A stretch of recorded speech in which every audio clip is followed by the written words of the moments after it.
حدیث نمبر 3 ہے صحیح بخاری کی، کہ جس میں نبی صلی اللہ علیہ وسلم پر جو پہلی وحی جس جگہ پہ نازل ہوئی وہ یہ غار حرائی ہے۔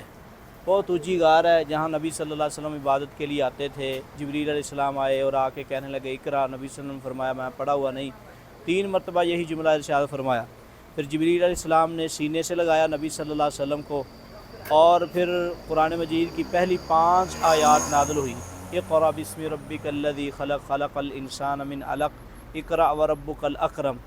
اور اس کے بعد آقا علیہ السلام گھر میں تشریف لائے، سیدہ خدیجہ سے فرمایا انی خفت علی نفسی، تو سیدہ خدیجہ آگے سے فرمانے لگی کلا واللہ لا یخزیک اللہ ابدا، اللہ آپ کو کبھی بھی ضائع نہیں کریں گے، کیونکہ انک لتصل الرحیم وتحمل الکل وتکسب المعدوم وتعین علی نوائب الحق، یعنی کہ یہ 5 خوبیاں جس میں بھی پائی جاتی ہیں اللہ تعالیٰ اس کو کبھی بھی ضائع نہیں کرے گا۔ تو یہ ایک بہت بڑا تاریخی ایک مقام ہے، اسلامی مقام ہے، جہاں کہ اسلام کی، نبی علیہ السلام کی ختم نبوت کی وحی کا یہاں سے آغاز ہوا۔ بہت لمبا سفر ہے، یہ لوگ پیدل جاتے ہیں، یہ رستہ بھی بنا ہوا ہے۔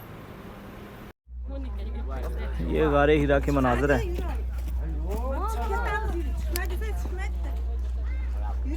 بہت آسان راستے بنائے ہوئے ہیں اوپر چڑھنے کے لیے، تو لوگ اس نیت سے ہی چڑھتے ہیں اوپر کہ رسول اللہ صلی اللہ علیہ وسلم یہاں آتے رہے، قرآن کی پہلی وحی نازل ہوئی ہے۔ یہ دیکھیں یہ بہت آسان راستے ہیں۔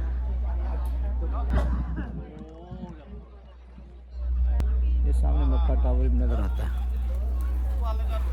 وہاں سے رسول اللہ صلی اللہ علیہ وسلم آتے تھے، اس پہاڑی کے اوپر آگے ٹھہرتے تھے۔